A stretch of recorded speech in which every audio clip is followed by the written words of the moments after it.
교회 오시죠, 교회 나가시죠, 이런 식으로 표현함으로 교회가 성도들을 주께로 이끌어가는 하나의 창구 역할을 우린 그렇게 잘 알죠. 근데 요즘은 교회가 마치 큰 마켓에 진열되어져 있는 상품처럼, 만약에 예를 들어서 이 상품을 고를까 저 상품을 고를까 하듯이 교회가 성도들에게, 일반인들에게 선택되어지는 그러한 시대를 살아가고 있다, 이렇게 표현을 해볼 수가 있습니다.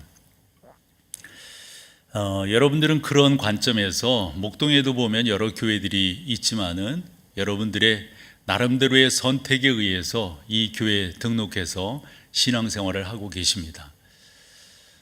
더불어서 아마 이 자리에 그런 분도 계시지 않을까 싶어요. 교회를 아직 정하지 못하셔가지고 어떤 교회를 내가 정할까 그러면서 우리가 그런 표현을 하거든요. 쇼핑 어라운드라고 하는 표현을 쓴다고요.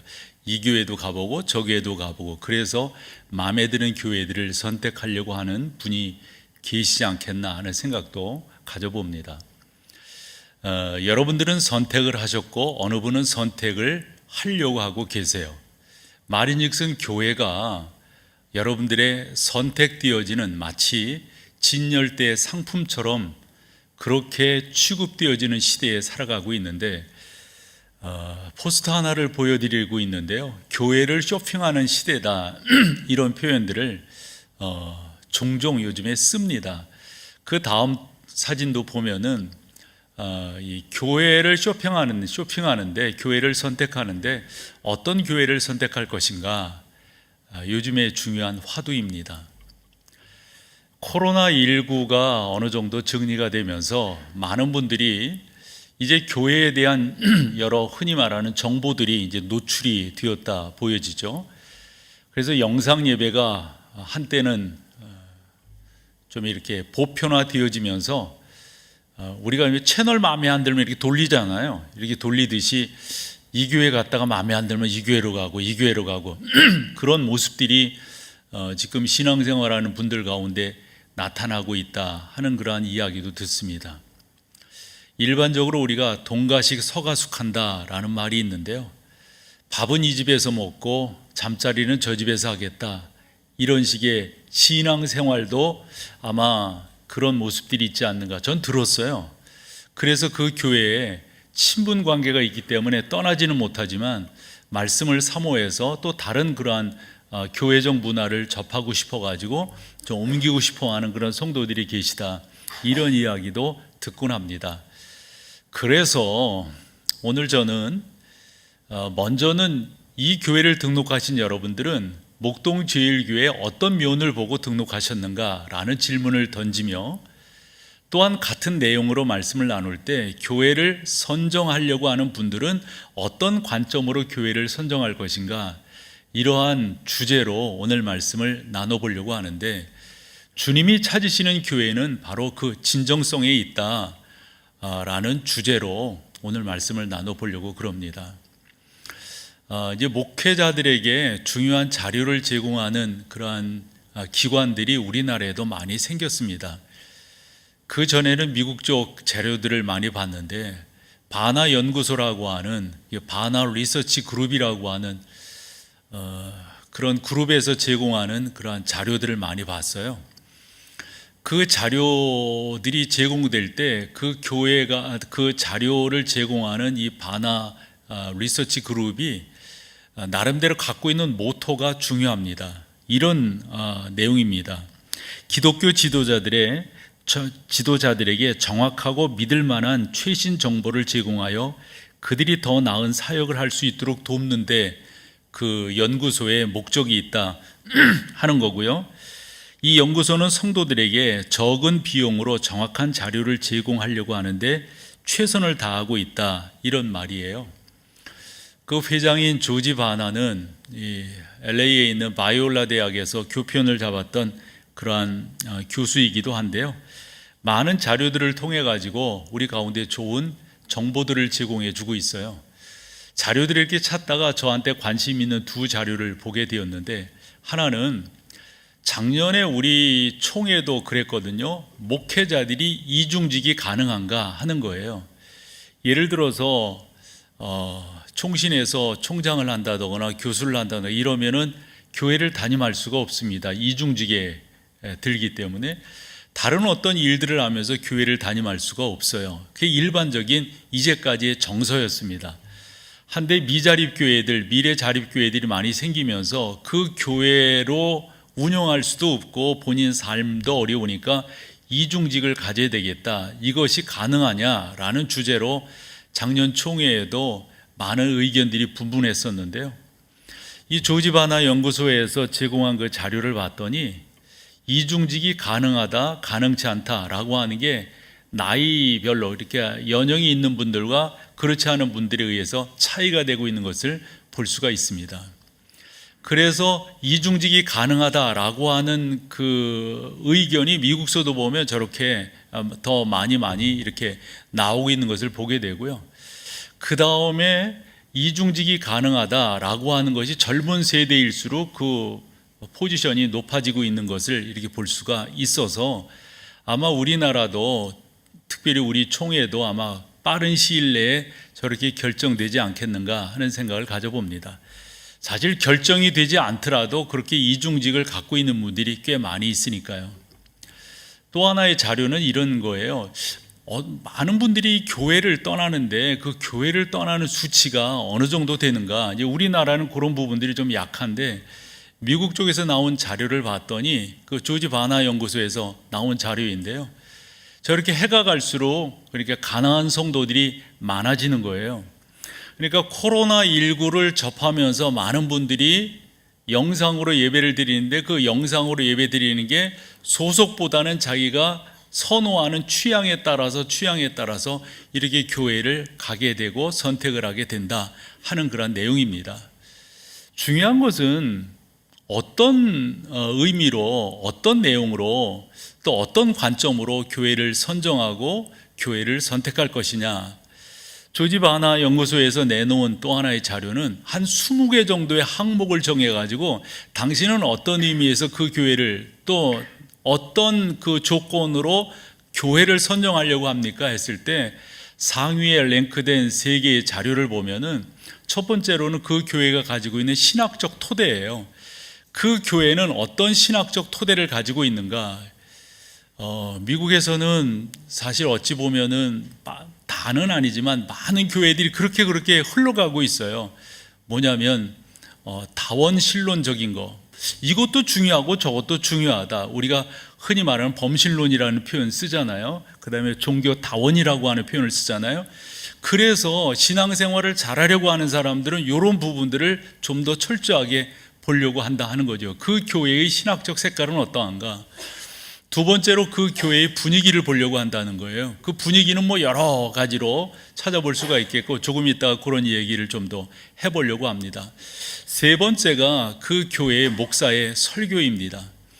그 설교가 어떤 내용인가, 어떠한 어떤 자세로서 메시지를 전하고 있는가, 그와 같은 관점을 가지고 교회를 선택한다라고 하는데 여러분들은 어떠신지요?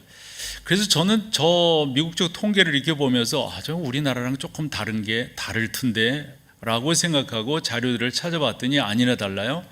그 다음 자료를 이렇게 보면 교회를 선택하는데 큰 영향을 준 요인은 신학적 가치도 교회의 분위기도 아니라 그 교회의 목사가 설교를 어떻게 하느냐, 아마 그 설교 안에 두 번째, 세 번째가 담겨 있지 않나 이렇게 생각하고 우리나라 사람들은 선택하지 않나 싶어요.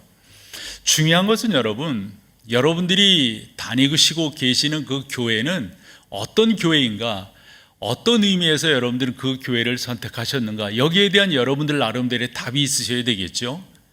또 교회를 선택하기 위해서 오늘도 이 자리에 와 계신 분이 계시다면 어떤 관점으로 교회를 선택하실 거예요? 좀 더 그런 면에서 여러분들의 분명함이 있으셔야 되리라 생각합니다. 베드로가 마태복음 16장에서 주님에 대한 훌륭한 신앙 고백을 했을 때 우리 주님께서 베드로에게 그리 말씀하셨어요. 베드로야, 내가 내 교회를 반석 위에 세우겠다. 여러분, 교회는 무엇보다도 예수 그리스도가 주인이시고 예수 그리스도가 중심이 된 그게 교회 아니겠어요? 괜찮은 사람들이 모였다. 그게 교회입니까? 사람들의 공동체지. 그 교회 분위기, 어떤 분들은 그런 걸 찾는다잖아요. 뭐 분위기가 어떻고 그 교회 건물이 어떻고 편의시설이 어떻고, 그것이 교회를 선택하는 기준이 혹여 될 수 있는지 몰라도 그것은 참 밑으로 가야 되지 않을까요? 적어도 그 교회가 어떤 신학적 토대를 가지고 있는가, 그 교회 목사는 어떤 내용으로 설교를 하는가, 철학적이고 심리학적인 논증이 목사의 설교일 수는 없잖아요. 그것이 설교를 전한 하나의 툴은 될 수 있어도 그 자체가 설교일 수는 없다고요. 성경이 우리 가운데 뭐를 말씀하고 있는지, 성경이 말씀하고 있는 내용은 어떤 것인지, 그것이 무엇보다도 중요한 것이니까요. 저희 교회가 속한 노회가 내일 한 60여 분이 소아시아 교회 탐방을 가게 됩니다. 탐방을 가는 목적이 어디 있을까요? 처음에 그 교회가 세워졌고 그 많은 여건과 어려움 속에서 그 교회가 성장이 되었어요. 한데 지금은요? 지금은 어떤가요? 사실 우리가 소아시아 7교회를 이렇게 보지만은 그 7교회가 지금 다 건강하게 세워져 있지 않아요. 어떤 교회는 흔적도 없어요. 흔적도. 그러면 왜 주님의 교회가 이와 같은 흥망성쇠를 이루고 있는가? 이걸 우리가 교훈으로 얻어야 되지 않겠어요? 그래서 여러분들이 속한 교회는 어떤 교회여야 될 것인가 하는 내용을, 더불어서 교회를 등록하기를 원하시는 분은 어떤 관점으로 교회를 등록해야 될 것인가 오늘 함께 나눠보려고 하는데, 그 첫 번째가 교회가 갖고 있는 위치입니다. 이 위치라고 하는 게 요즘은 잘 통용되는 그런 세상이 아닌데, 여러분 우리가 어렸을 때 지교회라는 말 많이 들었어요. 지교회. 그 지자는 가른다라고 하는 지자예요. 그래서 그 지교회가 가지고 있는 그 특징적 의미는 그 지역을 대표하는 교회다, 이런 의미거든요. 적어도 여러분 소아시아 7교회는 에베소 교회를 비롯해서 7교회는 그 지역을 대표하는 교회였었다고요. 그렇듯이 지금 우리도 이 지역을 대표하는 교회가 되어야 한다. 이것이 목회하는 저의 주장이고 우리 교회가 가지고 있는 가치예요. 23년 전에 우리 교회에 부임했을 때 저는 그와 같은 캐치프레이즈를 여러분과 같이 나누었습니다. 우리 교회는 양천구의 영성을 선도하는 교회가 되어야 한다. 그저 우리끼리만 모여서 으쌰으쌰하고 우리끼리만 모여서 이게 아니라 적어도 이 지역에 영향력을 미치는 교회가 되어야 한다. 이게 제 나름대로 목회를 하면서 주장하는 그런 주장들이었습니다.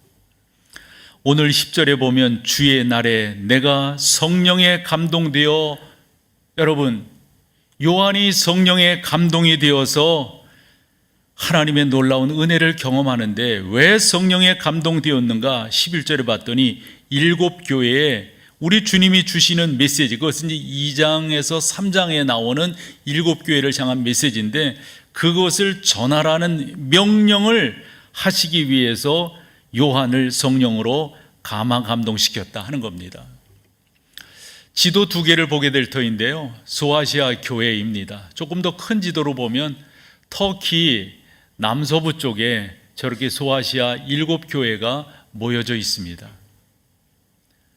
흔적을 찾아볼 수 없는 곳도 있습니다. 흔적이라고 하는 게 모슬렘권이기 때문에 잘 이렇게 보존하지 못해가지고 그런 것도 있겠지만은 왜 교회가 이렇게 되어져야 하는가 말이죠. 적어도 교회는 그 지역에 영적인 영향력을 미치는 그러한 교회로 자리매김하는 것이 무엇보다도 중요하다 하는 거예요. 저는 20대를 수원에서 컸어요. 그래서 수원에서 수원 제1교회가 대표적인 교회였고요. 그 다음에 수원 중앙침례교회 김정환 목사님이 목회하시는 그 교회가 대표적인 교회였습니다. 그래서 저는 그런 모습을 봤는데 교회가 이렇게 부흥되어서 분가하고 또 세워지는 그런 모습을 봤는데 수원 제2교회, 수원 제3교회, 이제 4자는 안 들어가니까 뭐 그 교회는 없었던 거로 기억이 나요. 수원 제5교회, 뭐 제6교회 뭐 이런 식으로 교회가 세워졌단 말이죠. 나름대로 그런 교회들을 세울 때 원칙이 있었어요. 가까이 하지 말자. 그래서 우리 어릴 때 보면 교회가 리 단위로 하나 있었고, 그 다음에 동네로 이렇게, 저 고등학교 때 그 동네로 교회가 들어온 거 지금 기억나거든요. 그렇게 대표적인 그런 교회들이 있었습니다. 적어도 그런 교회의 특징들을 가지고 가는 게 무엇보다도 중요하죠. 76년도에 우리 교회가 세워지면서 그때 교회는 지금의 이름이 아니라 성인교회였습니다. 원로 목사님이 목회를 잘 하셨고 성도들이 모여서 교회를 지으려고 하는데 그 지역 사람들이 무척 반대를 했습니다. 어쩔 수 없이 교회를 다른 곳으로 옮길 수밖에 없던 차에 요 목동 제1교회가 지금 우리가 있는 요것이 종교부지거든요. 요 종교부지를 국가를 시로부터 받았어요. 그런데 그 교회가 잘 안 되었던 것 같아요. 그때 먼저 우리 교회는 성인교회였었는데 이쪽으로 이 터를 받아가지고 1988년도에 이사를 하게 됩니다. 그때 성인교회라는 이름을 버리고 목동 제1교회라고 하는 이름을 그대로 물려받습니다. 왜 그랬을까요, 여러분? 그 당시 정서만 하더라도 제1이 들어가고 중앙에 들어가는 것은 나름대로 어떤 중심적이고 또 처음이고 하는 그런 의미들이 있기 때문에 교회 이름을 그렇게 간수했던 것으로 저는 알고 있습니다. 무엇보다도 교회는 그 지역에 영향력을 미치는 그러한 정체성을 가진 그런 교회가 되어야 하는 거죠. 저희 교회는 몇 년 전 40주년을 거치면서 지난 40년이 은혜와 감사였다면 앞으로의 우리 교회는 섬김과 봉사로 가야 된다. 이것이 교회가 교회로서의 역할들을 감당하는 그러한 모습이 될 것이다. 해서 우리는 선한 영향력을 미치는 교회가 되게 하자라고 하는 강조점들을 더더욱 강조하면서 이 지역의 구제와 봉사하는 일에 힘을 쏟고 있습니다. 주일학교 교육을 더욱더 잘 해야 되겠다 해서 아기학교를 비롯해서 영아, 유아, 유치, 초등, 그 다음에 유년, 소년, 중고, 청년 1, 2부 이렇게 주일학교를 운영하고 있습니다.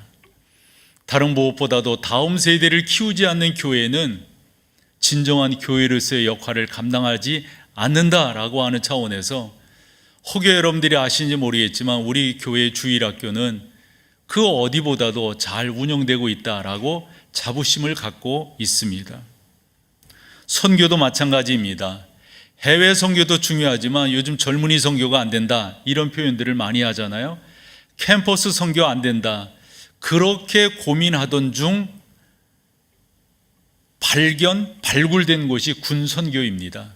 그래서 군 선교사를 우리 교회 부목사님들 세우듯이 그런 선교사들을 세우자 그래서 5군데를 우리가 진행하고 있습니다.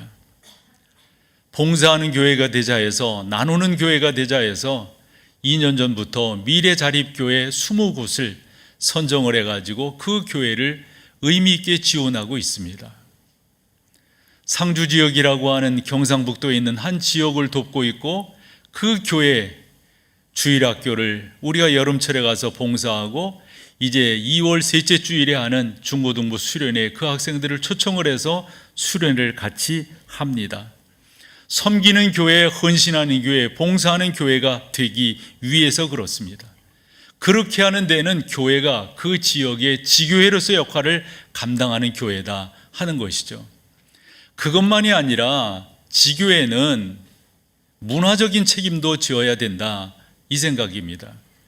적어도 우리 교회가 여기에 위치하고 있다면 이 지역의 영적인 문화가 흐트러지지 않도록 하는 것. 여러분 생각해 보세요.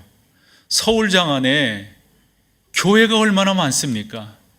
그런데 해가 갈수록 할로윈 축제가 더 왕성하게 일어나는 이유는 어디에 있어요?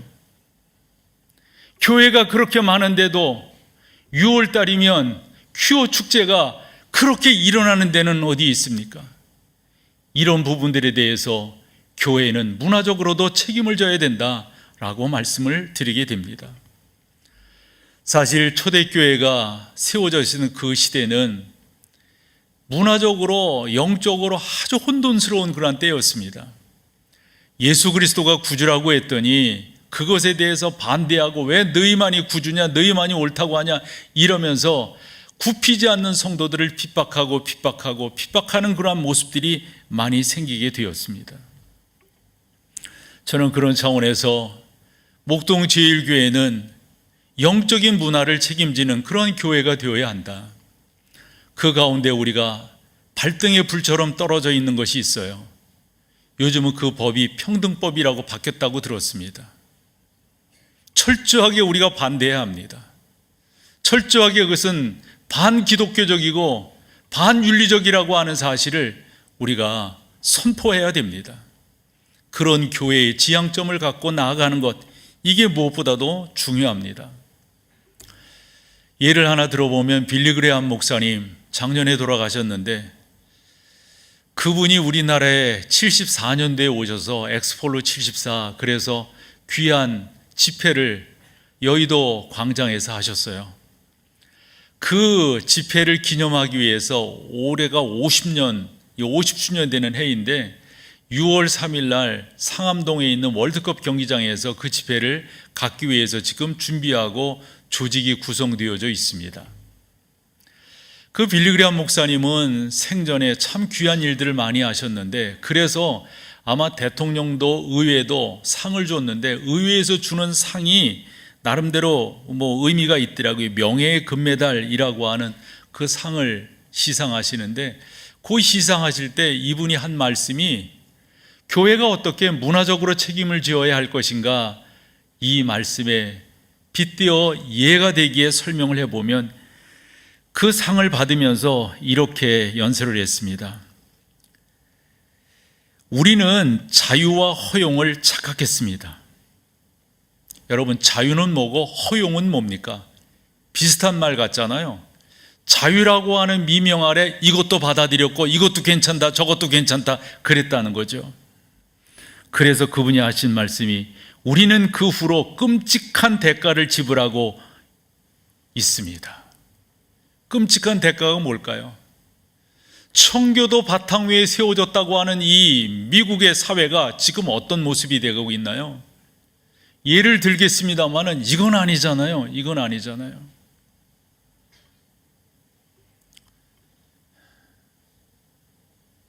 저희 아이가 이제 박사과정을 위해서 유학을 하고 있는데 그래 미국의 유수한 대학에 입학을 해서 공부를 하고 있어요. 제가 그 아이한테 그런 말을 했어요. 야, 아빠가 부럽다. 아빠도 그런 데서 공부를 했으면 참 좋았을 터인데, 이제 부러운 마음에 사실이니까. 그렇게 말했더니 뭐라 그러는지 알아요? 아빠, 안 오길 잘하셨어요. 아빠 오시면 매일 고민하실 거예요. 매일 그게 뭔 말이냐? 그래도 가장 신학적으로 건강하다고 하는 신학교를 갔는데 아빠, 여긴 칼빈의 예정론을 믿는 교수들이 없어요. 놀랬어요.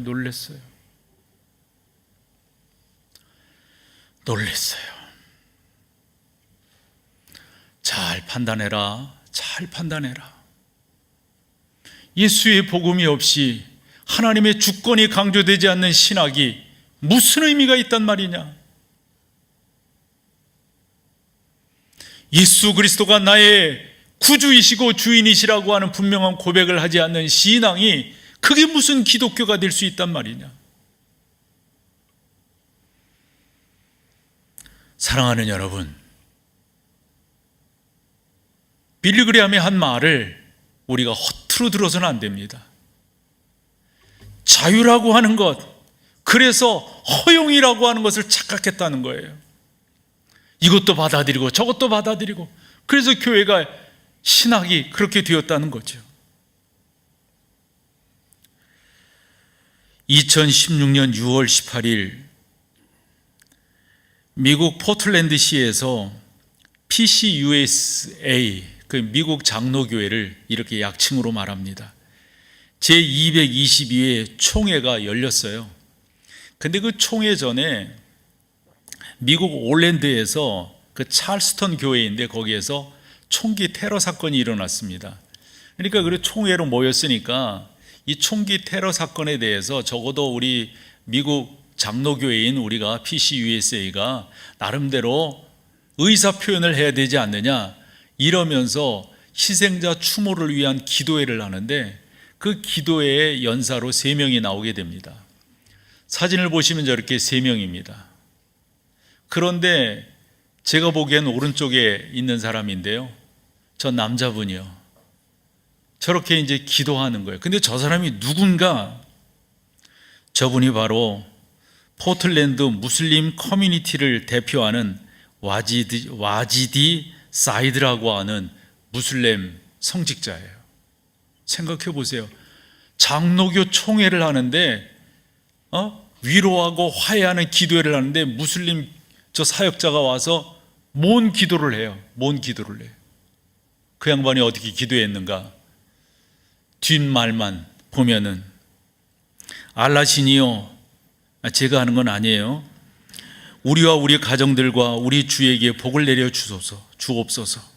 우리를 모든 선지자들, 즉 아브라함, 이스마엘, 이삭, 모세, 예수, 마호멧 그 걸었던 바른 길로 인도하소서. 그들 모두에게 평화를. 이게 뭐예요, 여러분? 요즘 여러분 유흥열 목사님이라고 워싱턴 장로교회를 담임하는 우리 교회도 와서 주일날 말씀을 전했던 그런 분이신데, 그분의 그 짤 영상이 지금 회자되고 있어요. 한 5분짜리 정도로. 그분의 짤 영상의 제목이 뭐냐면 이거예요. 미국에서 예수님의 이름으로 기도하면 생기는 일. 그러니까 이분이 이제 뭐 의회라든가 뭐 거기 주에 의회 뭐 시 뭐 이런 데 있어 커뮤니티가 있으면 기도 부탁을 받는데요. 그래서 기도 부탁을 받을 때 그 기도 부탁을 하는 사람이 꼭 부탁을 한다는 거죠. 뭐라고요? 목사님, 끝날 때 예수님의 이름으로 기도하시면 안 됩니다. 뭐라고? 모든 종교의 이름으로 기도하세요. 이런 부탁을 받는다는 거예요. 근데 이 양반이 그렇게 기도하겠어요? 예수님의 이름으로 기도합니다. 그러고 내려오면은 그렇게 당신의 손을 잡아주는 사람들이 많다는 거예요. 목사님 수고하셨다고. 목사가 기도하는데 예수님의 이름으로 기도하는 것에 대해서 그렇게 격려를 받고 그렇게, 이거 좀 이상하지 않아요, 여러분? 이상하지 않아요? 조지 부시 대통령이 이렇게 말을 했는데 그런 미국의 사회라고 보니까 전혀 이상하지가 않은 거예요. 이런 식으로 부시가 이야기를 했어요. 무슬림이든 기독교인이든 아니면 다른 종교인이든 전 세계인이 같은 신에게 기도한다고 본인은 믿는다는 거예요. 이게 허용이에요. 허용. 여러분들의 교회는 어떤 교회예요? 등록하시기 위해서 교회를 찾으신다면 어떤 교회를 지금 찾고 계시는 거예요? 철저하게 여러분 우리가 혼합주의를 배격해야 되겠죠? 철저하게 동성애를 배격해야 되겠죠? 철저하게 예수 그리스도의 구주되심. 제가 언젠가도 말씀드렸잖아요. 저 학교 때 되게 놀랬다고. 제가 그 교수님 좋아했는데 그 교수님이 박사학위를 못 받으셨어요. 그리고 여쭈었죠. 아니 교수님, 그 당시 그분이 독일에 유학을 하셨는데 벌써 이게 몇 년이에요? 40년이 넘잖아요. 박사학위를 못 받고 오신 거예요. 그래서 왜 못 받으셨는가 그 이야기를 하는데 자기가 이제 논문을 쓰면서 예수 그리스도의 십자가, 예수 그리스도의 부활 이런 내용이 들어가 있는 거예요. 그랬더니 지도 교수가 이러시더라는 거죠. 이러시더라? 이렇게 말해도 되나? 이러더라. 에이구, 이러더라. 아니 아직도 너희 나라에서는 예수의 십자가와 부활을 믿냐? 사랑하는 여러분, 여러분들이 이 자리에 왜 와 계신 거예요? 여러분들은 뭐를 믿으시는 거예요? 여러분들은 무엇을 위해서 지금 나아가고 계신 건가요? 여러분, 예수 빼놓으면 뭐예요? 예수의 십자가가 아니면 우리가 이 자리에 왜 있는 거예요? 예수의 부활, 내 부활을 믿으니까, 천국을 믿으니까 우리가 이 자리에서 거룩하신 하나님을 예배하는 것 아니겠어요? 그 그게 없다면 그게 뭐예요? 저는 제 나름대로 기도하는 게, 선대 목사님이 훌륭한 신앙을 가지셨어요. 저 나름대로 예수 그리스도의 복음, 예수 그리스도의 십자가, 저는 사도 바울이 로마서 1장 16절에서 외친 그 외침이 지금도 저의 귀에는 쩌렁쩌렁하게 울려 퍼져요. 뭐죠, 여러분? 나는 복음을 부끄러워하지 아니하노니. 왜 않는다는 거죠? 그 복음 안에는 유대인이건 헬라인이건 누구든지 구원을 얻게 하는 하나님의 능력이 계시기 때문에 나는 복음을 부끄러워하지 않는다. 여러분, 이거 빼면 뭐예요? 이거 빼면 우리 교회는 철저하게 예수 그리스도의 보혈, 예수 그리스도의 십자가, 예수 그리스도의 부활, 예수 그리스도의 재림을 믿는 교회인 줄로 믿습니다. 이 분명한 믿음의 가치를 저를 이어서 오게 될 후임이 그 일을 해야 돼요. 그리고 또 그 일을 해야 돼요. 또 그 일을 해야 돼요. 교회는 다른 거 아니에요, 여러분.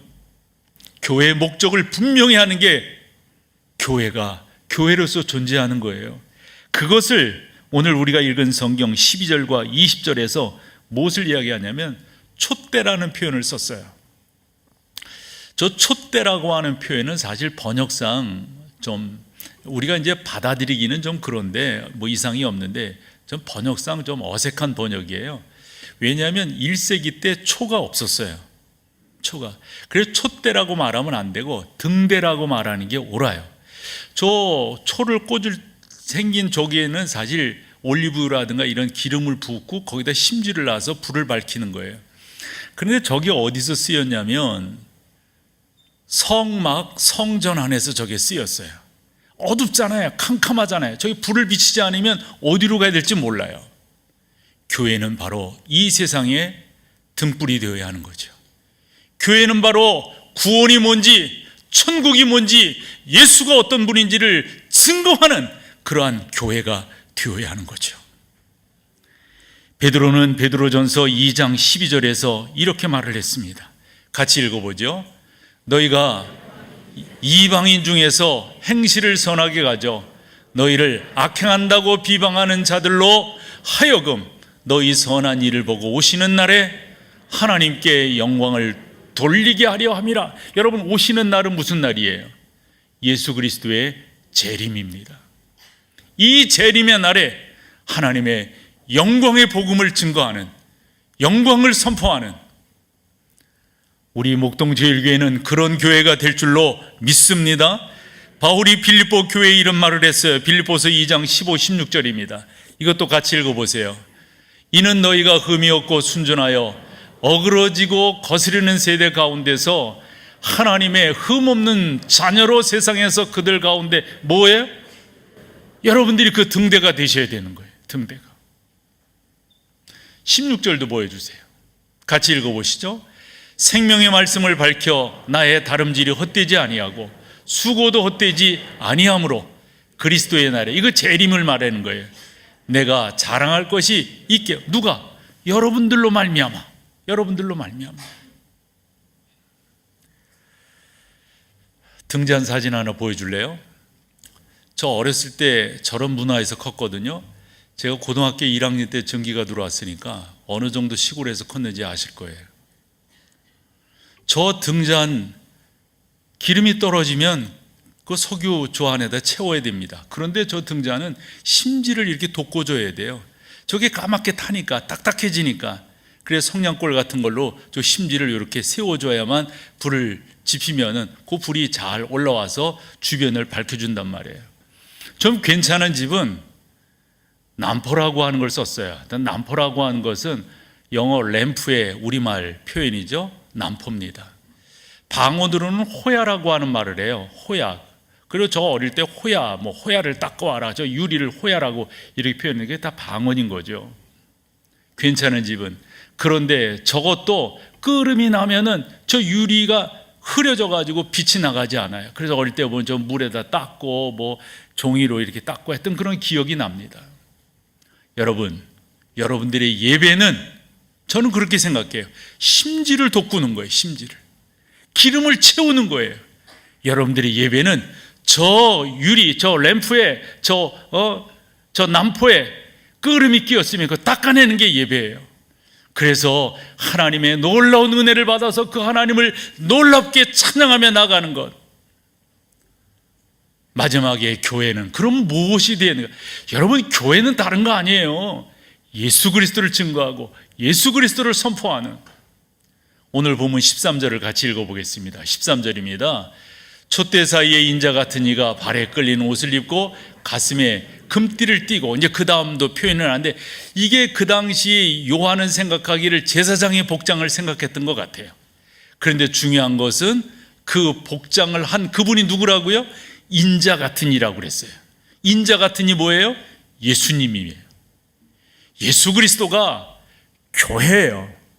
그래서 진정한 교회는 예수님이 찾으시는, 이 교회는 내가 내 말씀 즉 반석 위에 세운 교회라고 말씀하셨으니까 소망합니다. 여러분,